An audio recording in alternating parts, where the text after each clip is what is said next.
മലയാറ്റൂരിനടുത്തുള്ള മുളങ്കുഴിയിലാണ് 5 വയസ്സുകാരൻ അദ്വൈതും കുടുംബവും താമസിക്കുന്നത്. പ്രായം 5 അദ്വൈത് നന്നായി ചിത്രങ്ങൾ വരയ്ക്കും. ഏറ്റവും കൂടുതൽ മലയാളികളുള്ള ഫേസ്ബുക്ക് ഗ്രൂപ്പായ ട്രൂ മലയാളിയിൽ അദ്വൈതിന്റെ അമ്മ പങ്കുവയ്ക്കുന്ന അവന്റെ ഓരോ ചിത്രങ്ങൾക്കും ആയിരക്കണക്കിന് ലൈക്കും ഷെയറുമാണ് ലഭിക്കുന്നത്. ഒരു ദിവസം ഉച്ചഭക്ഷണം കഴിഞ്ഞ് മുറ്റത്ത് കളിച്ചുകൊണ്ടിരിക്കുകയായിരുന്ന അദ്വൈതിനെ കാണാതെയായി. ASP ദിവിത IPS നേതൃത്വത്തിൽ അന്വേഷണം ആരംഭിച്ചു.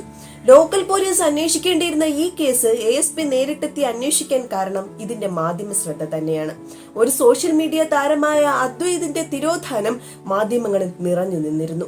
കുട്ടിയെ കാണാതെയായി ഏകദേശം 43 മണിക്കൂർ കഴിഞ്ഞപ്പോൾ അദ്വൈതിന്റെ ഡെഡ് ബോഡി അവന്റെ വീട്ടിനടുത്തുള്ള പുഴയുടെ ഇക്കരക്കരയിൽ പൊന്തി. Police സംഘത്തിന്റെയും dog സ്ക്വാഡിന്റെയും അന്വേഷണത്തിനൊടുവിൽ ASP Divitha IPS പ്രതിയെ പിടികൂടി. അതും കുട്ടിയുടെ ബോർഡ് കിട്ടി 2 ദിവസത്തിനുള്ളിൽ തന്നെ. സലിം ഹുസൈൻ എന്ന ആസാംകാരനായിരുന്നു പ്രതി. അവിടെ അടുത്തുള്ള ഒരു ഫാമിലാണ് സലിം ഹുസൈൻ ജോലി ചെയ്യുന്നത്. ഉച്ചയോടെ ജോലി കഴിഞ്ഞെത്തുന്ന സലിം മെയിൻ റോഡിലുള്ള ബെന്നിയുടെ ചായക്കടയിൽ നിന്നും സ്ഥിരമായി ചായ കുടിക്കാറുണ്ട്. അതിനുശേഷം പുഴയിലേക്ക് കുളിക്കാൻ പോകും. മെയിൻ റോഡിൽ നിന്നും പുഴയിലേക്ക് പോകുന്ന ഇടവഴിയുടെ അരികിലാണ് അദ്വൈതിന്റെ വീട്. പ്രതിയായ സലിം കുറച്ചുനാളായി അദ്വൈതിനെ നിരീക്ഷിക്കുകയായിരുന്നു എന്നും തരം കിട്ടിയപ്പോൾ കുട്ടിയെ കടത്തിക്കൊണ്ടു പോകുകയായിരുന്നു എന്നുമാണ് പോലീസ് പറയുന്നത്. ബെന്നിയുടെ ചായക്കടയിൽ നിന്നും സലിം ഒരു ചോക്ലേറ്റ് വാങ്ങിയിരുന്നു. ഈ ചോക്ലേറ്റ് കുട്ടിയെ കാട്ടിയാണ് വീട്ടിന് പുറത്തിറക്കിയിരിക്കുന്നു എന്നാണ് പോലീസ് പറയുന്നത്. കുട്ടി കഴിച്ച ചോക്ലേറ്റിന്റെ റാപ്പർ അവന്റെ വീട്ടിന് മുന്നിലുള്ള ഇടവഴിയിൽ കിടക്കുന്നുണ്ടായിരുന്നു. അതിനുശേഷം പ്രതി കുട്ടിയെയും കൊണ്ട് പുഴയിലേക്ക് പോയി. ഡോഗ് സ്ക്വാഡിലെ ഡോറി എന്ന നായ അദ്വൈതിന്റെ വീട്ടുമുറ്റത്ത് നിന്നും ബെന്നിയുടെ ചായക്കടയിലേക്കും തുടർന്ന് പുഴയിലേക്കും പോയത് പ്രതിയുടെ ഈ സഞ്ചാരപാതയുടെ തെളിവായിട്ടാണ് പോലീസ് പറയുന്നത്. പ്രകൃതി വിരുദ്ധ പീഡനത്തിന് ഇരയാക്കുക എന്ന ലക്ഷ്യത്തോടു കൂടിയാണ് സലിം കുട്ടിയെ കടത്തിക്കൊണ്ടുപോയതും തുടർന്ന് കൊലപ്പെടുത്തിയതെന്നുമാണ് പോലീസ് ഭാഷ്യം. പല സാക്ഷിമൊഴികളുടെയും കുട്ടിയെ കാണാതെയായ സമയത്ത് സലിമിന്റെ മൊബൈൽ ടവർ ലൊക്കേഷന്റെയും അടിസ്ഥാനത്തിലാണ് പ്രതി സലിം ഹുസൈൻ തന്നെയാണെന്ന നിഗമനത്തിൽ ASP ദിവിത IPS എത്തുന്നത്. കൂടാതെ പ്രതി കുറ്റം സമ്മതിക്കുകയും ചെയ്തു. എന്നാൽ പ്രദേശവാസിയും പ്രൈവറ്റ് ഡിറ്റക്റ്റീവ് ആവാൻ ആഗ്രഹിക്കുന്നതുമായ റിച്ചാർഡ് ആസ്റ്റോൺ എന്ന യുവാവ് പ്രതി സലിം ഹുസൈൻ അല്ല എന്ന വാദവുമായി ഒരു ഫേസ്ബുക്ക് പോസ്റ്റ് ഇട്ടു. അങ്ങനെ പറയാൻ അയാൾക്ക് ചില വ്യക്തമായ കാരണങ്ങളും ഉണ്ടായിരുന്നു. അതിൽ ഒന്നാമത്തേത്, കൊലയാളി കുട്ടിയെ പ്രകൃതി വിരുദ്ധ പീഡനത്തിന് വിധേയനാക്കിയിട്ടുണ്ടെങ്കിൽ അത് എവിടെ വെച്ച്? പുഴക്കരയിൽ വെച്ചോ അതോ മറ്റെവിടെയെങ്കിലും വെച്ചോ? ആ കാര്യത്തിൽ ഒട്ടും വ്യക്തത വരുത്താൻ പോലീസിന് കഴിഞ്ഞില്ല. 2, പോസ്റ്റ്മോർട്ടം റിപ്പോർട്ട് പ്രകാരം കുട്ടി മരിച്ചു എന്ന് പറയുന്ന സമയത്ത് പ്രതി അവിടെ തന്നെ ഉണ്ടായിരുന്നു. അയാളുടെ മൊബൈൽ ടവർ ലൊക്കേഷൻ അത് തെളിയിക്കുന്നതാണ്. പക്ഷേ ആ സമയത്ത് കുട്ടിക്ക് വേണ്ടിയുള്ള തിരച്ചിൽ ആരംഭിച്ചിരുന്നു. അങ്ങനെയെങ്കിൽ ആ സ്ഥലത്തിട്ട് കുട്ടിയെ പീഡിപ്പിക്കാൻ കൊലയാളിക്ക് കഴിയുമോ? 3, കുട്ടിയെ പീഡനത്തിന് വിധേയനാക്കി എന്ന ഡോക്ടറുടെ റിപ്പോർട്ടും തന്റെ കടയിൽ നിന്നും സലിം ചോക്ലേറ്റ് വാങ്ങി എന്ന ബെന്നിയുടെ മൊഴിയും തെറ്റാണ്. പോലീസ് നായ ബെന്നിയുടെ കടയിൽ ചെന്നതുകൊണ്ട് ബെന്നിയെ പ്രതിയാക്കുമെന്ന് ചിലപ്പോൾ പോലീസുകാർ ഭീഷണിപ്പെടുത്തിയിരിക്കാം. അതാണ് ബെന്നി കള്ളസാക്ഷി പറയുന്നത്. പാതി ഭാവനയും പാതി യാഥാർത്ഥ്യവും കലർത്തി അന്വേഷണ ഉദ്യോഗസ്ഥ ഉണ്ടാക്കിയെടുത്ത ഒരു നാടകമാണ് സലിമിനെ പ്രതിയാക്കിയിരിക്കുന്നത്. ഇതുകൂടാതെ പ്രതി സലിം ഹുസൈൻ അല്ല എന്ന് തെളിയിക്കാനുള്ള വ്യക്തമായ ഒരു തെളിവ് തന്റെ കൈവശമുണ്ടെന്ന് റിച്ചാർഡ് പറയുന്നു. ആ തെളിവ് ഒരുപക്ഷെ പോലീസുകാർ കാണാതെ പോയതായിരിക്കാം, അല്ലെങ്കിൽ മറ്റാരെങ്കിലും രക്ഷിക്കാൻ വേണ്ടി മനഃപൂർവ്വം കണ്ടില്ലെന്ന് നടിക്കുന്നതായിരിക്കാം. ഒന്നുകിൽ മറ്റാരെയോ രക്ഷിക്കാൻ വേണ്ടി, അല്ലെങ്കിൽ കേസ് പെട്ടെന്ന് തെളിയിച്ചു എന്നുള്ള കയ്യടി ലഭിക്കാൻ വേണ്ടി ASP ദിവിത IPS ഒരു പാവം അന്യസംസ്ഥാന തൊഴിലാളിയെ പ്രതിയാക്കിയിരിക്കുകയാണെന്നാണ് റിച്ചാർഡ് പറയുന്നത്. റിച്ചാർഡിന്റെ ഈ പോസ്റ്റ് കണ്ട് റിട്ടയർഡ് ജസ്റ്റിസ് ശങ്കർ സാർ റിച്ചാർഡിനെ കോണ്ടാക്ട് ചെയ്യുകയും ഒരു മീറ്റിംഗ് തരപ്പെടുത്തുകയും ചെയ്തു. റിച്ചാർഡുമായി ഒരു കൂടിക്കാഴ്ച നടത്താൻ ശങ്കർ സാറിന്റെ ഒരു റീസൺ ഉണ്ടായിരുന്നു. അദ്വൈതിനെ കാണാതായ ദിവസം ശങ്കർ സാറിന്റെ ഫോണിലേക്ക് ഒരു ചൈനീസ് നമ്പറിൽ നിന്നും 7 ലിറ്റിൽ മങ്കീസ് എന്ന ആനിമേറ്റഡ് സോങ് വീഡിയോ മെസ്സേജായി വന്നിരുന്നു.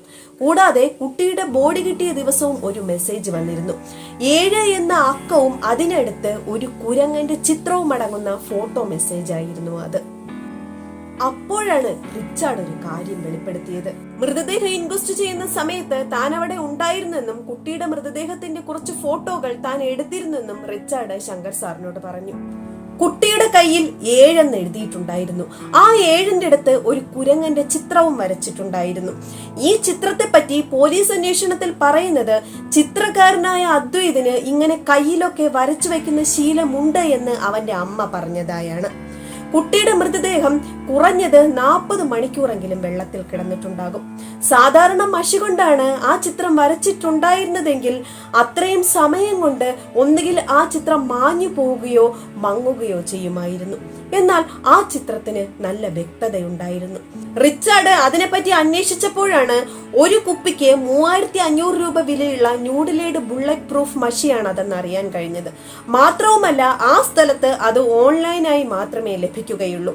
വെറുമൊരു സെക്യൂരിറ്റി ജീവനക്കാരനായ അദ്വൈതിന്റെ അച്ഛൻ അർജുനൻ കുട്ടിക്ക് ഇത്രയും വിലപിടിപ്പുള്ള മഷി വാങ്ങിക്കൊടുത്തിട്ടില്ല. അതുകൊണ്ട് തന്നെ ചിത്രം വരച്ചിരിക്കുന്നത് കുട്ടിയല്ല, കൊലപാതകിയാണ്. അന്യ സംസ്ഥാനത്തു നിന്നും ദിവസക്കൂലിക്ക് കേരളത്തിൽ ജോലിക്കെത്തിയ സലിം ഒരിക്കലും ഇത്രയും വിലപിടിപ്പുള്ള മഷി വാങ്ങുകയില്ല. ഈ തെളിവ് കാരണമാണ് കൊലപാതകി മറ്റൊരാളാകാമെന്ന നിഗമനത്തിൽ താൻ എത്തിയതെന്ന് റിച്ചാർഡ് ശങ്കർ സാറിനോട് പറഞ്ഞു. കുട്ടിയുടെ കയ്യിൽ വരച്ച ചിത്രം കൊണ്ട് കൊലയാളി ഉദ്ദേശിക്കുന്നത് 7 ലിറ്റിൽ മങ്കീസ് എന്നായിരിക്കാമെന്ന് ശങ്കർ സാറിന് വന്ന വീഡിയോ മെസ്സേജിൽ നിന്നും അവർ ഊഹിച്ചെടുത്തു. ഈ കേസിനെ പറ്റിയിട്ടുള്ള റിച്ചാർഡിന്റെ കണ്ടെത്തലുകൾ അഭിനന്ദനം അർഹിക്കുന്നതാണെന്നും അതുകൊണ്ട് തന്നെ തനിക്ക് മെസ്സേജ് അയക്കുന്ന ആളെ കണ്ടുപിടിച്ചാൽ കൊലയാളിയിലേക്ക് എത്താൻ കഴിയുമെന്നും ശങ്കർ സാർ റിച്ചാർഡിനോട് പറഞ്ഞു. അദ്വൈത് കൊലക്കേസ് പ്രൈവറ്റായിട്ട് അന്വേഷിക്കാനുള്ള അഡ്വാൻസ് തുക ശങ്കർ സാർ റിച്ചാർഡിനെ ഏൽപ്പിക്കുകയും ചെയ്തു. റിച്ചാർഡിന്റെ നിഗമനത്തിൽ ജഡ്ജിക്ക് കൊലയാളി സൂചനകൾ അയച്ചു കൊടുത്തത് 3 കാര്യങ്ങൾ കൊണ്ടാകാം. ഒന്നാമത്തേത്, ഇതൊരു സീരിയൽ കൊലപാതകമായിരിക്കാം. ഒരുപക്ഷെ ജഡ്ജി അവരുടെ ലിസ്റ്റിലുള്ള ആളായിരിക്കാം. ഓരോ കൊല കഴിയുമ്പോഴും ഇനി കൊലപ്പെടുത്തുവാനുള്ള ആളെ ഭയപ്പെടുത്തുക എന്നതാവാം കാരണം. മറ്റൊരു സാധ്യത, ജഡ്ജിക്ക് ഒരുപക്ഷെ കൊലയാളിയുമായി ബന്ധം കാണും. പോലീസ് പോലും കണ്ടുപിടിക്കാത്ത കാര്യങ്ങൾ താൻ കണ്ടുപിടിച്ചപ്പോൾ എത്ര വരെ പോകുമെന്നറിയാൻ തന്നെ അന്വേഷണ ചുമതല ഏൽപ്പിച്ചതാവാം. മൂന്നാമത്തെ സാധ്യത, കൊലയാളി അല്ലെങ്കിൽ കൊലയാളികൾ ഏതെങ്കിലും കേസിൽ പെട്ടിട്ടുണ്ടാകാം. ആ കേസിലെ ന്യായാധിപൻ ഒരുപക്ഷെ ശങ്കർ സാർ ആയിരുന്നിരിക്കാം. ആ കേസിന്റെ പരിണിത ഫലമാവാം അദ്വൈതിന്റെ കൊലപാതകം. തുടർ സംഭവങ്ങൾ എന്ന നിലയിൽ അദ്വൈതിന്റെ കൊല ജഡ്ജിയെ കൂടി അറിയിച്ചുകൊണ്ട് ചെയ്യുന്നതാവാം. റിച്ചാർഡിന്റെ സുഹൃത്തും പോലീസ് കോൺസ്റ്റബിളുമായ ആൽബി അദ്വൈതിന്റെ ആന്തരിക അവയവങ്ങളുടെ രാസപരിശോധനാ ഫലം റിച്ചാർഡിന് എത്തിച്ചു കൊടുത്തു. ശ്വാസകോശത്തിൽ വെള്ളം കയറിയുള്ള മുങ്ങിമരണം എന്നു തന്നെയാണ് ആ റിപ്പോർട്ടിലുമുള്ളത്. അദ്വൈതിന്റെ ബോഡി ലഭിച്ചിരിക്കുന്നത് പുഴയുടെ ഇക്കരെ ഭാഗത്ത് നിന്നാണ്. കുട്ടിയെ കാണാതായ ദിവസം രാത്രി വരെ ഇക്കരെ പുഴയുടെ പരിസരത്തും പുഴയിലും തിരച്ചിൽ നടത്തിയിരുന്നു. എന്നാൽ കുട്ടിയുടെ ബോഡി ലഭിച്ചിരുന്നില്ല. മാത്രവുമല്ല, പോസ്റ്റ്മോർട്ടം റിപ്പോർട്ട് പ്രകാരം കുട്ടി മരണപ്പെട്ടു എന്ന് പറയുന്ന സമയത്ത് പുഴയുടെ ഭാഗത്ത് തിരച്ചിൽ നടക്കുകയായിരുന്നു.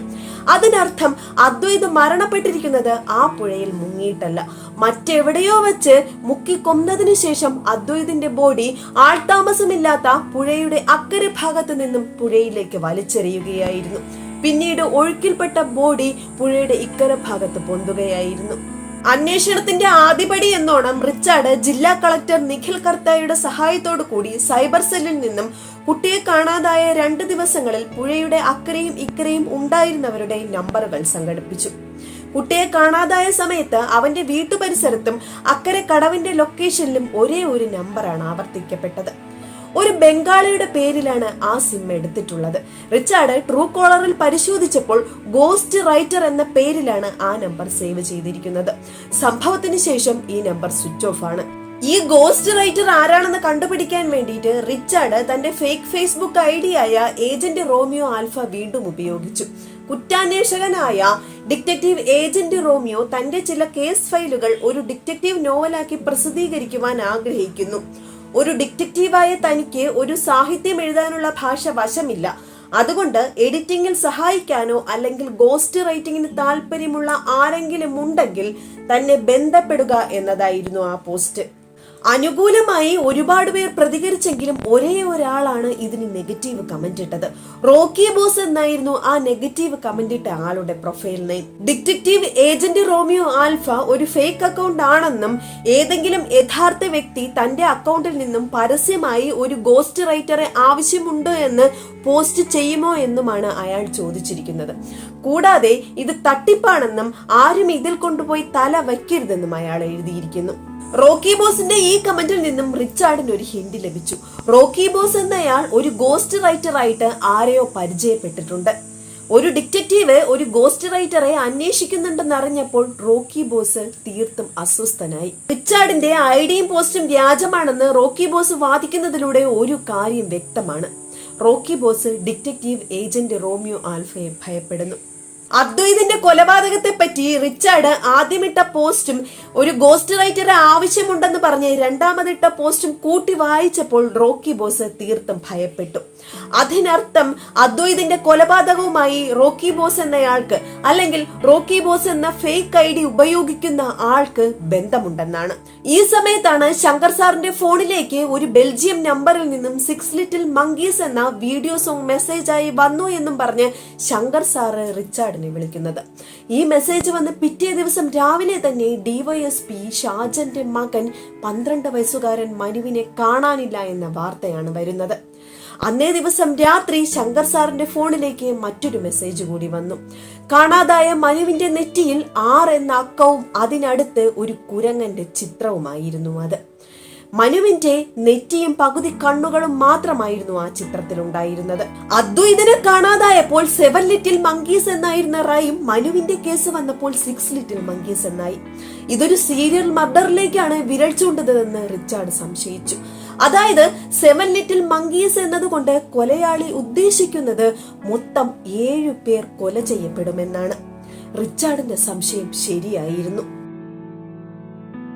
അജ്ഞാതനായ ആ കൊലയാളി ആൾക്കൂട്ടത്തിലിരുന്ന് കൊലപാതകങ്ങൾ തുടർന്നുകൊണ്ടേയിരുന്നു.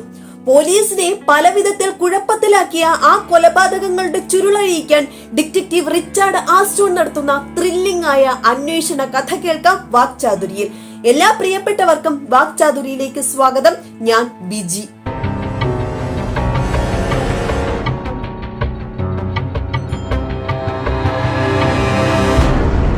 ബെന്നിയുടെ ചായക്കടയിൽ നിന്നാണ് റിച്ചാർഡിന്റെ കേസ് അന്വേഷണം ആരംഭിച്ചത്. കേസിന്റെ പുനരന്വേഷണം കഴിയുമ്പോൾ കള്ളസാക്ഷി പറഞ്ഞതിന് ബെന്നിയെ പ്രതിയാക്കുമെന്ന് റിച്ചാർഡും ആൽബിയും പറഞ്ഞപ്പോൾ അയാൾ ആകെ പേടിച്ചുപോയി. പ്രതിയായി പിടിച്ച സലിം എന്നും തന്റെ കടയിൽ വരാറുണ്ടെങ്കിലും അന്നേ ദിവസം കുട്ടിയെ പുഴയുടെ ഭാഗത്തേക്ക് കൊണ്ടുപോകുന്നത് താൻ കണ്ടിട്ടില്ലെന്നും തന്റെ കടയിൽ നിന്നും സലിം ചോക്ലേറ്റ് വാങ്ങിയിട്ടില്ലെന്നും പോലീസിനെ പേടിച്ചിട്ടാണ് അന്ന് കള്ളമൊഴി പറഞ്ഞതെന്നും ബെന്നി റിച്ചാർഡിനോടും ആൽബിയോടും പറഞ്ഞു. സംഭവ ദിവസം ഉച്ച കഴിഞ്ഞ് അവിടെ ഒരു ഷോർട്ട് ഫിലിമിന്റെ ഷൂട്ടിംഗ് നടക്കുന്നുണ്ടായിരുന്നു. അതിൽ കുറച്ചുപേർ ബെന്നിയുടെ ചായക്കടയിൽ എത്തുകയും ചായ കുടിക്കുകയും ചെയ്തു. അതിൽ 2 പേർ മാത്രമാണ് പുഴയുടെ ഭാഗത്തേക്ക് പോയതെന്നും അതിൽ ഒരാളുടെ കൂടെ ഒരു നായ ഉണ്ടായിരുന്നെന്നും ബെന്നി പറഞ്ഞു. കൂടാതെ ആക്രി പെറുക്കാൻ ഒരു ഉന്തുവണ്ടിയുമായി ഒരു തമിഴ് കുടുംബവും വന്നിരുന്നു. അച്ഛനും അമ്മയും ഒരു കുട്ടിയും. ഇവരാണ് ബെന്നിയുടെ കടയിൽ നിന്നും ചോക്ലേറ്റ് വാങ്ങിയിരിക്കുന്നത്. ഈ കാര്യങ്ങളൊക്കെ ബെന്നിക്ക് പോലീസിനോട് പറയണമെന്നുണ്ടായിരുന്നു എങ്കിലും പോലീസ് നായ ബെന്നിയുടെ കടയിലേക്ക് വന്നതുകൊണ്ട് തന്നെ ബെന്നിയെ പ്രതിയാക്കുമെന്ന് പോലീസുകാർ ഭീഷണിപ്പെടുത്തുകയും സലിമിനെതിരെ കള്ളസാക്ഷി പറയാൻ പോലീസുകാർ ആവശ്യപ്പെടുകയുമായിരുന്നു. അതുകൊണ്ടാണ് ബെന്നി ഇതൊന്നും പോലീസുകാരോട് പറയാതിരുന്നത്. കൊല്ലപ്പെട്ട അദ്വൈതിന്റെ അച്ഛൻ അർജുനനെ പറ്റി റിച്ചാർഡ് ബെന്നിയോട് അന്വേഷിച്ചു. ഈ അർജുനൻ ആദ്യം ഒരു ഗുണ്ടയായിരുന്നു. പിന്നീട് ഫിലിം ഫീൽഡിലേക്ക് വരികയും നടി ദീപയുടെ ഡ്രൈവറായി ജോലിക്ക് കയറുകയും ചെയ്തു. അദ്വൈതിന്റെ കേസ് അന്വേഷിച്ച ASP ദിവിത IPSന്റെ അമ്മയാണ് നടി ദീപ. നടി ദീപയുടെ ഡ്രൈവറായി ജോലി ചെയ്യുമ്പോഴാണ് അർജുനൻ സിൻസിയെ പരിചയപ്പെടുന്നത്. സിൻസി സിനിമയിൽ അഭിനയിക്കാൻ വന്നതായിരുന്നു. എന്നാൽ അവസരം നൽകാമെന്ന് പറഞ്ഞ് പലരും അവളെ പറ്റിച്ചു. അതിനുശേഷം സിൻസി അർജുനെ വിവാഹം കഴിക്കുകയും മൂലംകുഴിയിലുള്ള സിൻസിയുടെ വീട്ടിൽ താമസമാക്കുകയും ചെയ്തു. പിന്നീട് നടി ദീപ അഭിനയം നിർത്തിയപ്പോൾ അവർ തന്നെയാണ് അടുത്തുള്ള ഒരു ഫ്ളാറ്റിൽ അർജുനന് സെക്യൂരിറ്റി ജോലി വാങ്ങിക്കൊടുക്കുന്നത്. നടി ദീപയുടെ കരിയറിന്റെ തുടക്കത്തിൽ അവർ സംവിധായകൻ സഞ്ജയുമായി റിലേഷൻഷിപ്പിലായിരുന്നു. പിന്നീട് ഒരു ബിസിനസ്മാനെ വിവാഹം ചെയ്ത് വിദേശത്തേക്ക് പോയെങ്കിലും അധികം വൈകാതെ ഡിവോഴ്സ് ആവുകയായിരുന്നു. ഭർത്താവിന്റെ പീഡനമാണ് വിവാഹമോചനത്തിന് കാരണമെന്നാണ് നടി ദീപ പറഞ്ഞത്. എന്നാൽ സഞ്ജയും ദീപയുമായുള്ള ബന്ധം തുടർന്നുകൊണ്ടേയിരുന്നു.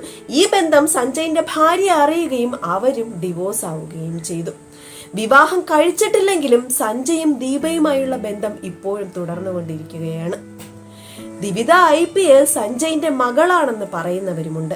അതിനുശേഷം റിച്ചാർഡും ആൽബിയും പോയത് DYSP ഷാജന്റെ വീട്ടിലേക്കാണ്. ഷാജൻ വീട്ടിൽ ഇല്ലാത്തത് കൊണ്ട് ഭാര്യയോടാണ് മനുവിനെ പറ്റി റിച്ചാർഡ് അന്വേഷിച്ചത്. മനു കുറച്ചു നാളായി ഒരു മൊബൈൽ ഗെയിമിന് അഡിക്റ്റ് ആയിരുന്നു. തന്റെ ക്രെഡിറ്റ് കാർഡ് ഉപയോഗിച്ച് ഏകദേശം 30,000 രൂപ വരെ അവൻ ആ ഗെയിമിന് വേണ്ടി ചിലവാക്കിയിട്ടുണ്ട്. ഈ ഗെയിം കളിക്കാൻ തുടങ്ങിയതിനു ശേഷം രാത്രിയിൽ അവൻ എന്തിനെയോ പേടിച്ചിരുന്നു. അതിനെപ്പറ്റി അന്വേഷിച്ചപ്പോൾ രാത്രിയിൽ ചെന്നായ വരുമെന്നാണ് അവൻ പറഞ്ഞത്.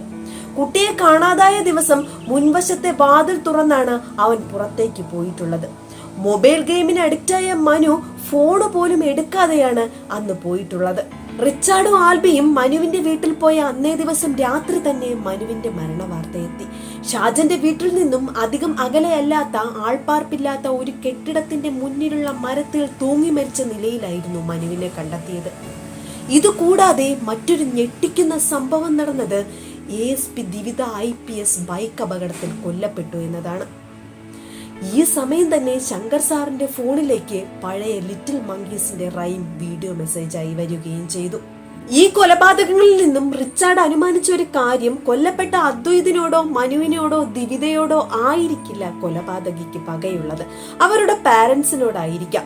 പാരന്റ്സിനോടുള്ള വിദ്വേഷം കുട്ടികളിലൂടെ തീർക്കുന്നതായിരിക്കാം. 7 ലിറ്റിൽ മങ്കീസ് എന്ന റൈം കൊണ്ട് കൊലയാളി ഉദ്ദേശിക്കുന്നത് മൊത്തം 7 കൊലകൾ നടക്കുമെന്നാണ്. അതുകൊണ്ട് തന്നെ ആ 7 പേരുടെ ലിസ്റ്റ് റിച്ചാർഡും ആൽബിയും ചേർന്ന് തയ്യാറാക്കി. അതിൽ ഒന്നാമത്തേത് കൊല്ലപ്പെട്ട അദ്വൈത്, രണ്ടാമത്തേത് അദ്വൈതിന്റെ അച്ഛൻ അർജുനോ അല്ലെങ്കിൽ അമ്മ സിൻസിയോ, 3 കൊല്ലപ്പെട്ട മനു, 4 മനുവിന്റെ അച്ഛൻ DYSP ഷാജൻ അല്ലെങ്കിൽ അദ്ദേഹത്തിന്റെ ഭാര്യ, 5 കൊല്ലപ്പെട്ട ASP ദിവിത, 6 ദിവിതയുടെ അമ്മ നടി ദീപ, 7 ദിവിതയുടെ അച്ഛനും സംവിധായകനുമായ സഞ്ജയ്. ലിസ്റ്റിലുള്ള 7 പേരെ പറ്റിയിട്ടുള്ള വിശദമായ അന്വേഷണമായിരുന്നു റിച്ചാർഡിന് തുടർന്നുള്ള 2 ദിവസങ്ങളിൽ. അതനുസരിച്ച് റിച്ചാർഡ് ഒരു റിപ്പോർട്ട് തയ്യാറാക്കുകയും ജില്ലാ കളക്ടർ നിഖിൽ കർത്തായെ ആ റിപ്പോർട്ടുമായി കാണാൻ പോവുകയും ചെയ്തു. അവിടെ ശങ്കർ സാറും ഉണ്ടായിരുന്നു. റിച്ചാർഡ് തന്റെ ഇത്രയും ദിവസത്തെ അന്വേഷണങ്ങളും കണ്ടെത്തലുകളും അവിടെ വിവരിച്ചു. DYSP ഷാജന്റെ മകൻ മനുവിന്റെ കൊലപാതകത്തിന് പിന്നിൽ ഒരു ചെന്നായയുടെ സാന്നിധ്യം ഉണ്ടായിരുന്നു. മൊബൈൽ ഗെയിമിന് അടിമയായ കുട്ടി രാത്രികാലങ്ങളിൽ വീട്ടിൽ ചെന്നായ വരുമെന്ന് ഭയപ്പെട്ടിരുന്നു. ഒരുപക്ഷെ കുട്ടിയെ ട്രാപ്പിലാക്കാൻ വേണ്ടി കൊലയാളി ഉണ്ടാക്കിയ ഒരു ഗെയിം ആയിരിക്കാം ചെന്നായ ഗെയിം, ബ്ലൂ വെയിൽ ഗെയിം ഒക്കെ പോലെ. രാത്രിയിൽ അവന് കൊടുത്ത ടാസ്ക് അനുസരിച്ചിട്ടായിരിക്കാം അവൻ വീട്ടിൽ നിന്നും പുറത്തിറങ്ങിയിട്ടുണ്ടാവുക. ഒരുപക്ഷെ വീട്ടിൽ നിന്നും പുറത്തിറങ്ങിയില്ലെങ്കിൽ ചെന്നായ തന്നെ അന്വേഷിച്ച് വീട്ടിലേക്ക് വരുമെന്ന് അവൻ ഭയപ്പെട്ടിരുന്നിരിക്കാം. കുട്ടിയെ കാണാതായ ദിവസവും തലേ ദിവസവും മനുവിന്റെ വീട്ടിന്റെ പരിസരത്ത് ചെന്നായയുടെ സാന്നിധ്യം ഉണ്ടായിരുന്നതായി റിച്ചാർഡിന്റെ അന്വേഷണത്തിൽ നിന്നും അവന് മനസ്സിലാക്കാൻ കഴിഞ്ഞു. കൂടാതെ ചായക്കടക്കാരൻ ബെന്നിയുടെ മൊഴിയനുസരിച്ച് അദ്വൈതിനെ കാണാതായ ദിവസം പുഴക്കരയിലേക്ക് പോയ 2 പേരിൽ ഒരാളുടെ കൂടെ ഒരു നായ ഉണ്ടായിരുന്നു എന്നത് വ്യക്തമാണ്. ASP ദിവിതയുടെ ബൈക്ക് അപകടത്തിന് പിന്നിലും ഒരു ചെന്നായയുടെ സാന്നിധ്യം ഉണ്ടായിരുന്നു. നായ കുറുകെ ചാടിയത് കൊണ്ടാണ് ബൈക്ക് അപകടത്തിൽപ്പെട്ടത്. CCTVയിൽ നിന്നും റിച്ചാർഡ് അത് കണ്ടെത്തിയിരുന്നു. ചെന്നായയും നായയായിട്ടുള്ള ക്രോസ് ബ്രീഡായ ബെൽജിയം മാൽന്യൂസ് എന്ന നായയാണ് കൊലയാളി ഈ കൊലപാതകങ്ങൾക്കായി ഉപയോഗിച്ചിട്ടുള്ളത്. ഇതിൽ നിന്നും നായ്ക്കളുമായി അടുത്തയാളാണ് കൊലപാതകി എന്ന് റിച്ചാർഡ് ഉറപ്പിച്ചിരുന്നു. ഒടുവിൽ നായ്ക്കളുടെ കൂട്ടുകാരനായ ആ കൊലപാതകിയെ റിച്ചാർഡ് വെളിപ്പെടുത്തി. ഫിലിം പ്രൊഡ്യൂസറും ലോക പ്രശസ്ത ഡോഗ് ട്രെയിനറുമായ വിക്ടർ ആയിരുന്നു ആ കൊലപാതകി. കൊലയാളി വിക്ടർ ആണെന്ന് സംശയിക്കാനുള്ള ആദ്യ കാരണം ചായക്കടക്കാരൻ ബെന്നിയാണ്. ബെന്നിയുടെ മൊഴിയനുസരിച്ച് അദ്വൈതിനെ കാണാതായ ദിവസം മൂലംകുഴിയിൽ ഒരു ഷോർട്ട് ഫിലിമിന്റെ ഷൂട്ടിംഗ് നടക്കുന്നുണ്ടായിരുന്നു. ആ ഷോർട്ട് ഫിലിമിനെ പറ്റി അന്വേഷിച്ചപ്പോഴാണ് അതിന്റെ പ്രൊഡ്യൂസർ വിക്ടർ ആണെന്ന് മനസ്സിലാക്കാൻ കഴിഞ്ഞത്. കൂടാതെ ബെന്നി പറഞ്ഞതനുസരിച്ച് പുഴയുടെ ഭാഗത്തേക്ക് അന്നേ ദിവസം പോയ 2 പേരിൽ ഒരാളുടെ കയ്യിൽ ഒരു നായയും ഉണ്ടായിരുന്നു. അദ്വൈതിന്റെ അച്ഛൻ അർജുനൻ സെക്യൂരിറ്റിയായി ജോലി ചെയ്യുന്ന ഫ്ളാറ്റിൽ അർജുനനെ പറ്റി അന്വേഷിക്കാൻ ചെല്ലുമ്പോഴാണ് റിച്ചാർഡ് വിക്ടറിനെ ആദ്യമായി പരിചയപ്പെടുന്നത്. വിക്ടർ ആ ഫ്ളാറ്റിലാണ് താമസിക്കുന്നത്. കൂടാതെ അയാൾ അവിടുത്തെ അസോസിയേഷൻ പ്രസിഡന്റുമാണ്. റിച്ചാർഡ് ഫ്ളാറ്റിൽ ചെല്ലുന്ന സമയത്ത് വിക്ടർ തന്റെ ബെൽജിയം മാൽന്യൂസ് ഡോഗുകൾക്ക് ട്രെയിനിങ് കൊടുക്കുന്നുണ്ടായിരുന്നു. അദ്വൈതിന്റെ കൊലപാതക കേസ് അന്വേഷിക്കാൻ വന്ന പ്രൈവറ്റ് ഡിറ്റക്റ്റീവ് ആയിട്ട് തന്നെയാണ് റിച്ചാർഡ് വിക്ടറിനെ പരിചയപ്പെട്ടത്. ആ സമയം വിക്ടറിന്റെ മുഖത്തുണ്ടായ ഭാവമാറ്റം റിച്ചാർഡ് ശ്രദ്ധിച്ചിരുന്നു. കൂടാതെ അസോസിയേഷൻ പ്രസിഡന്റായ വിക്ടർ നോട്ടീസ് ബോർഡിൽ ഒപ്പിട്ടിരുന്നത് ന്യൂഡിലേഡ് ഇങ്ക് ഉപയോഗിച്ച് തന്നെയായിരുന്നു. അദ്വൈതിന്റെ കയ്യിലും മനുവിന്റെ നെറ്റിയിലും ഉണ്ടായിരുന്ന അതേ കളർ മഷി തന്നെയായിരുന്നു അത്. അദ്വൈതിന്റെ കേസിൽ ആക്രി പെറുക്കാൻ വന്ന തമിഴ് തൊഴിലാളികളാണ് കുട്ടിയെ കടത്തിയിരിക്കുന്നത്. ഇവർ വിക്ടറിന്റെ ആൾക്കാരായിരുന്നു. ഇവർ കുട്ടിക്ക് കഴിക്കാൻ കൊടുത്ത ചോക്ലേറ്റിൽ ബോധം കെടുത്താനുള്ള മരുന്നുണ്ടായിരുന്നു. ചോക്ലേറ്റ് കഴിച്ച് ബോധം കെട്ട കുട്ടിയെ ഒരു കാർഡ്ബോർഡ് പെട്ടിയിലാക്കി ഉന്തുവണ്ടിയിൽ മെയിൻ റോഡിൽ എത്തിക്കുകയും അവിടെ ഷൂട്ടിങ്ങിനായി വന്ന വിക്ടറിന്റെ വണ്ടിയിലേക്ക് കുട്ടിയെ മാറ്റുകയുമായിരുന്നു. വിക്ടറിന്റെ ഫാമിനടുത്തുള്ള പുഴയിലാണ് കുട്ടിയെ മുക്കിക്കൊന്നിരിക്കുന്നത്. ഒരേ പുഴയിലെ തന്നെ ഏതാനും കിലോമീറ്ററുകൾ മാത്രം വ്യത്യാസമുള്ള ഇടങ്ങളിൽ മുക്കിക്കൊന്നാൽ പോസ്റ്റ്മോർട്ടം റിപ്പോർട്ടിൽ പോലും വെള്ളത്തിന്റെ വ്യത്യാസം മനസ്സിലാവുകയില്ല. അതിനുശേഷം രാത്രിയിൽ പുഴയുടെ അക്കരെ കടവിൽ നിന്നും കുട്ടിയുടെ മൃതദേഹം പുഴയിലേക്ക് എറിയുകയായിരുന്നു. സൈബർ സെല്ലിന്റെ സഹായത്തോടു കൂടി അദ്വൈതിനെ കാണാതായ അന്നു മുതൽ മൃതദേഹം പൊങ്ങിയത് വരെ കുട്ടിയുടെ വീട്ടുപരിസരത്തും പുഴയുടെ അക്കരയും ഇക്കരയും ഉണ്ടായിരുന്ന മൊബൈൽ നമ്പറുകൾ റിച്ചാർഡ് പരിശോധിച്ചിരുന്നു. അതിൽ നിന്നും അദ്വൈതിനെ കാണാതായ ദിവസം അവന്റെ വീട്ടുപരിസരത്തും അന്ന് രാത്രിയിൽ പുഴയുടെ അക്കരെ ഭാഗത്തും ഒരേ ഒരു നമ്പർ മാത്രമേ ഉണ്ടായിരുന്നുള്ളൂ. ആ നമ്പർ പിന്നീട് സ്വിച്ച് ഓഫ് ആയിരുന്നു. അതിനുശേഷം ആ നമ്പർ പ്രവർത്തിക്കുന്നത് ഡിവൈഎസ്പി ഷാജന്റെ മകൻ മനുവിനെ കാണാതായ അന്നേ ദിവസവും അതിന്റെ തലേ ദിവസവും രാത്രി അവരുടെ വീട്ടുപരിസരത്ത് വെച്ചാണ്. പിന്നീട് ആ നമ്പർ പ്രവർത്തിക്കുന്നത് ASP ദിവിത കൊല്ലപ്പെട്ട ലൊക്കേഷനിലാണ്. അതായത് കുറച്ചു നാളായിട്ട് ഈ നമ്പർ ആ 4 സ്ഥലങ്ങളിൽ മാത്രമേ പ്രവർത്തിച്ചിട്ടുള്ളൂ. ഈ സിമ്മുമായി സഞ്ചരിച്ചത് വിക്ടർ അല്ല, പകരം ഒരു ട്രെയിൻഡ് ഡോഗ് ആണ്. ആ ഡോഗിന്റെ കഴുത്തിൽ ഒരു ബെൽറ്റ് ഉണ്ട്. ഇൻബിൽഡ് മൊബൈൽ ഫോൺ ആണ് ആ ബെൽറ്റ്. ക്യാമറയും മൈക്രോഫോണും സ്പീക്കറും എല്ലാം അതിലുണ്ട്. ഈ ബെൽറ്റ് ഡോഗിന്റെ കഴുത്തിൽ ഘടിപ്പിച്ചതിന് ശേഷം ദൂരെ ഇരുന്നു കൊണ്ട് വിക്ടർ ഡോഗിന് നിർദ്ദേശങ്ങൾ കൊടുക്കുകയായിരുന്നു. അതനുസരിച്ചിട്ടാണ് ഡോഗ് ദിവിതയുടെ വണ്ടിക്ക് മുന്നിൽ ചാടുന്നതും ഗെയിമിന് അഡിക്റ്റ് ആയ മനുവിന്റെ വീട്ടുപരിസരത്ത് വരുന്നതും. എന്തിനായിരിക്കാം വിക്ടർ ഈ കൊലപാതകങ്ങളൊക്കെ ചെയ്തത്? അതറിയാൻ വേണ്ടി, അതായത് വിക്ടറിന്റെ ബാക്ക്ഗ്രൗണ്ട് അറിയാൻ വേണ്ടിയിട്ട് റിച്ചാർഡ് വിക്ടറിന്റെ ജന്മനാടായ പറവൂരിലേക്ക് പോയി. വിക്ടറിന്റെ അച്ഛൻ എബ്രഹാമിനെയും അമ്മ റീനയെയും നാട്ടുകാർ ഇന്നും ഓർക്കുന്നുണ്ടായിരുന്നു. എബ്രഹാം എറണാകുളത്തെ ഒരു 5 സ്റ്റാർ ഹോട്ടലിലെ ജീവനക്കാരനായിരുന്നു. സിനിമയിലെ പല പ്രമുഖരും എറണാകുളത്തെത്തുമ്പോൾ ആ ഹോട്ടലിലാണ് താമസിച്ചിരുന്നത്. പല സിനിമകളുടെയും ചർച്ചകൾ നടന്നിരുന്നത് ആ ഹോട്ടലിൽ വെച്ചാണ്. അവിടെ വെച്ചാണ് എബ്രഹാം ഡയറക്ടർ സഞ്ജയെ പരിചയപ്പെടുന്നത്. ഒരു നാച്ചുറൽ സ്റ്റോറി ടെല്ലർ കൂടിയായിരുന്നു എബ്രഹാം. ഒരിക്കൽ ആ ഹോട്ടലിൽ വെച്ച് എബ്രഹാം തന്റെ കയ്യിലുണ്ടായിരുന്ന ഒരു കഥ സഞ്ജയെ പറഞ്ഞു കേൾപ്പിച്ചു. സഞ്ജയ് അത് കാര്യമാക്കി എടുത്തില്ല. പക്ഷേ സഞ്ജയ് അവിടെ എബ്രഹാമിനെ ചതിക്കുകയായിരുന്നു. അയാളുടെ അടുത്തിറങ്ങിയ സിനിമയുടെ കഥ എബ്രഹാം പറഞ്ഞ കഥയായിരുന്നു. പിന്നീട് എന്താണ് നടന്നതെന്ന് നാട്ടുകാർക്ക് അറിയില്ല. പക്ഷേ ഒരു ദിവസം ഹോട്ടലിൽ വിസിറ്റിങ്ങിനെത്തിയ നടി ദീപയെ എബ്രഹാം പീഡിപ്പിച്ചു എന്നും പറഞ്ഞ് പോലീസുകാർ എബ്രഹാമിനെ അറസ്റ്റ് ചെയ്യുകയും അയാൾ കസ്റ്റഡിയിൽ മരണപ്പെടുകയുമായിരുന്നു. അതോടെ വളരെ നല്ല രീതിയിൽ ജീവിച്ചിരുന്ന ഒരു കുടുംബം തകർച്ചയിലേക്ക് പോയി. തകർച്ച താങ്ങാനാവാതെ എബ്രഹാമിന്റെ ഭാര്യ റീന മകൻ വിക്ടറെയും കൊണ്ട് കയത്തിലേക്ക് ചാടി. അന്ന് 6 വയസ്സ് മാത്രം പ്രായമുണ്ടായിരുന്ന വിക്ടർ തലനാരിഴയ്ക്കാണ് രക്ഷപ്പെട്ടത്. കുഞ്ഞുനാളിൽ വിക്ടറിന്റെ ജീവിതത്തിൽ ഉണ്ടായ ഈ സംഭവത്തിന്റെ പരിണിത ഫലമായിരിക്കാം ഈ കൊലപാതകങ്ങൾ എന്നാണ് റിച്ചാർഡ് പറയുന്നത്. ഒരുപക്ഷെ നടി ദീപയും സംവിധായകൻ സഞ്ജയും കെട്ടിച്ചമച്ചുണ്ടാക്കിയ ഒരു ആരോപണമായിരിക്കാം എബ്രഹാമിനെതിരെയുള്ളത്. പക്ഷേ അത് വിക്ടറിന്റെ കുടുംബത്തെ തകർക്കുകയായിരുന്നു. കുഞ്ഞു വിക്ടർ വളരുന്നതിനോടൊപ്പം അവന്റെ മനസ്സിലെ പകയും വളർന്നുകൊണ്ടിരുന്നു. പിന്നീട് വിക്ടർ വിദേശത്തേക്ക് പോവുകയും ജാക്സൺ വുൾഫ് എന്ന ആനിമൽ ട്രെയിനറെ പരിചയപ്പെടുകയും വിക്ടർ ഒരു ഡോഗ് ട്രെയിനറായി മാറുകയും ചെയ്തു. ഇന്ന് ലക്ഷങ്ങളാണ് വിക്ടറിന് ഡോഗ് ട്രെയിനിങ്ങിന് ലഭിക്കുന്ന പ്രതിഫലം. ആ സമയത്താണ് ശങ്കർ സാർ ഒരു കാര്യം പറയുന്നത്. ഷാജൻ SI ആയിരുന്ന സമയത്ത് ശങ്കർ സാർ ഒരു കേസിന് വിധി പറഞ്ഞിരുന്നു. വ്യക്തമായി ഓർമ്മയില്ലെങ്കിലും ആ കേസിന്റെ പ്രതി ഒരു ഹോട്ടൽ ജീവനക്കാരനായിരുന്നു. പക്ഷേ വാദി നടി ദീപയോ സഞ്ജയോ ആയിരുന്നില്ല, പകരം സിൻസി ആയിരുന്നു. അദ്വൈതിന്റെ അമ്മ സിൻസി. റിച്ചാർഡും ശങ്കർ സാറും കളക്ടറും തമ്മിൽ ചർച്ചകൾ നടന്നുകൊണ്ടിരിക്കുമ്പോൾ തന്നെ ഡിവൈഎസ്പി ഷാജൻ തെരുവു നായ്ക്കളുടെ ആക്രമണത്തിൽ കൊല്ലപ്പെട്ടു എന്ന വാർത്ത വന്നു. തൊട്ടു പിന്നാലെ തന്നെ അദ്വൈതിന്റെ അമ്മ സിൻസി പുഴയിൽ ചാടി ആത്മഹത്യ ചെയ്തു എന്ന വാർത്തയും വന്നു.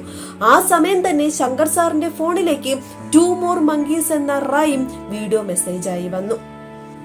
തന്റെ നീക്കങ്ങൾ റിച്ചാർഡ് കണ്ടുപിടിച്ചു എന്നും മനസ്സിലാക്കിയ വിക്ടർ അയാളുടെ കൊലപാതകങ്ങളുടെ വേഗവും കൂട്ടി. ഉടൻ തന്നെ കളക്ടർ നിഖിൽ കർത്ത നടി ദീപയുടെയും സംവിധായകൻ സഞ്ജയുടെയും വീട്ടിന് പോലീസ് പ്രൊട്ടക്ഷൻ ഏർപ്പാടാക്കി. നടി ദീപ വീട്ടിൽ തന്നെ ഉണ്ടായിരുന്നു. അവർ ഫുൾ പോലീസ് പ്രൊട്ടക്ഷനിലായിരുന്നു. എന്നാൽ സഞ്ജയ് വീട്ടിൽ ഉണ്ടായിരുന്നില്ല. അയാൾ എവിടെയാണെന്ന് ആർക്കും അറിവുമുണ്ടായിരുന്നില്ല. പിറ്റേ ദിവസം ജഡ്ജിയുടെ ഫോണിലേക്ക് ഒരു ടൈപ്ഡ് മെസ്സേജ് വന്നു. No more monkeys are there to jump on the bed എന്നായിരുന്നു ആ മെസ്സേജ്. അന്ന് ഉച്ചയ്ക്ക് ശേഷം ഫുൾ പോലീസ് പ്രൊട്ടക്ഷനിലായിരുന്ന നടി ദീപ ബാത്ത് ടബിൽ നഗ്നയായി മരിച്ചു കിടക്കുന്നു എന്ന വാർത്തയാണ് വന്നത്. വാട്ടർ ഹീറ്ററിൽ നിന്നും പുറന്തള്ളപ്പെട്ട കാർബൺ മോണോക്സൈഡ് ഗ്യാസ് ആണ് മരണത്തിന് കാരണം. ഫുൾ പോലീസ് പ്രൊട്ടക്ഷനിലായിരുന്നത് കൊണ്ട് തന്നെ ദീപയുടെ മരണം കൊലപാതകമല്ലെന്നും അതൊരു അപകട മരണമാണെന്നുമാണ് പോലീസ് പറഞ്ഞത്. എന്നാൽ റിച്ചാർഡ് പറഞ്ഞത് ഫുൾ പ്ലാൻഡ് ആയ ഒരു മർഡർ തന്നെയാണ് ദീപയുടേതെന്നാണ്. അതിന് റിച്ചാർഡ് പറയുന്ന കാരണം ഇമ്പോർട്ട് ചെയ്ത ഒരു ലക്ഷറി ബാഡബ് ആയിരുന്നു അത്. ദൂരെ ഇരുന്നു കൊണ്ട് അലക്സ വഴി പ്രവർത്തിപ്പിക്കാൻ കഴിയുന്ന സ്മാർട്ട് എക്യുപ്മെന്റ്സ് ആയിരുന്നു ആ ബാഡബിൽ ഉണ്ടായിരുന്നത്. ആ ബാഡബിൽ ഉണ്ടായിരുന്ന ബ്രാൻഡ് നെയിം വെച്ച് റിച്ചാർഡ് നടത്തിയ അന്വേഷണത്തിൽ ആ കമ്പനിക്കാർ അങ്ങനെ ഒരു ബാഡബ് ഉണ്ടാക്കുന്നില്ല എന്നാണ് അറിയാൻ കഴിഞ്ഞത്. അതിനർത്ഥം ദീപയെ കൊല്ലുക എന്ന ഉദ്ദേശത്തോടു കൂടി വിക്ടർ തന്നെ ദീപയ്ക്ക് ആ ബാഡബ് സമ്മാനമായി കൊടുത്തതായിരിക്കാം. അലക്സ ഉപയോഗിച്ച് ദൂരെ ഇരുന്ന് ഗീസർ പ്രവർത്തിക്കാനും ഫ്രോത്ത് മേക്കർ ഉപയോഗിച്ച് അതിൽ പത നിറയ്ക്കാനും ദീപയ്ക്ക് കഴിയുന്നത് പോലെ അകലെ ഇരുന്ന് അത് ഹാക്ക് ചെയ്ത് പ്രവർത്തിപ്പിക്കാൻ വിക്ടറിനും കഴിയും.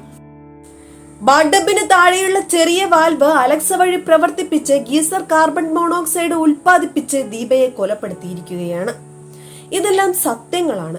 പക്ഷേ ഇതൊന്നും തെളിയിക്കാൻ ഒരു തെളിവുമില്ല. ദീപ മരിച്ച ഒരാഴ്ച കഴിഞ്ഞ് സഞ്ജയുടെ ഫാമിൽ നിന്ന് അയാളുടെ മൃതദേഹവും കണ്ടെത്തി.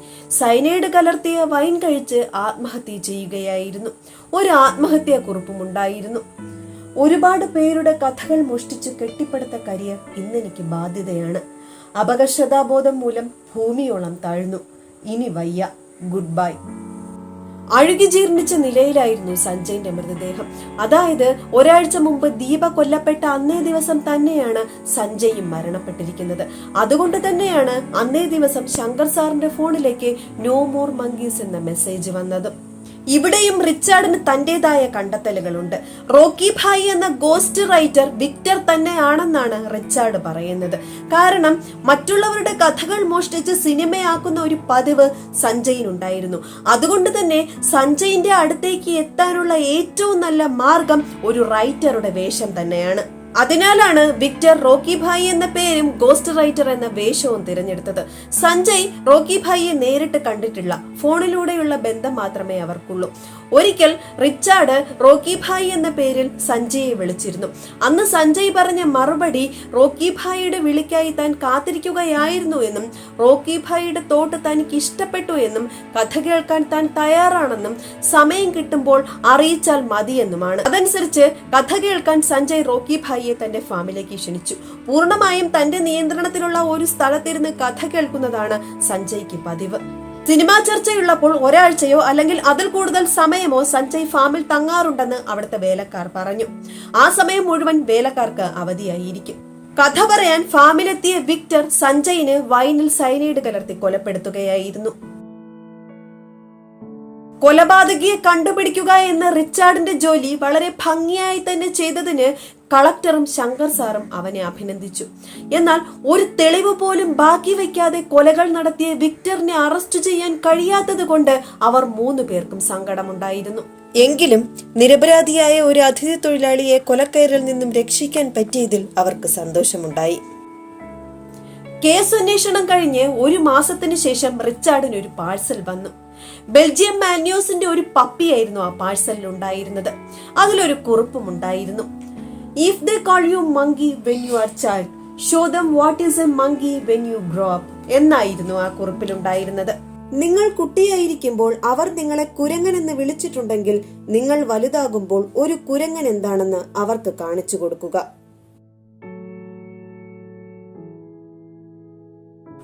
അന്ന് രാത്രി റിച്ചാർഡിന് ഒരു വിസിറ്റർ ഉണ്ടായിരുന്നു, വിക്ടർ. വർഷങ്ങൾ കൊണ്ട് താൻ തയ്യാറാക്കിയ മാസ്റ്റർ പ്ലാനാണ് റിച്ചാർഡ് കണ്ടുപിടിച്ചതെന്നും അതിനുള്ള സമ്മാനമാണ് ഈ പപ്പി എന്നുമാണ് വിക്ടർ റിച്ചാർഡിനോട് പറഞ്ഞത്. അതിനുശേഷം അയാൾ തന്റെ ചെറുപ്പകാലത്തുണ്ടായ ആ ട്രാജഡിയുടെ ബാക്കി കഥ റിച്ചാർഡിനോട് പറഞ്ഞു.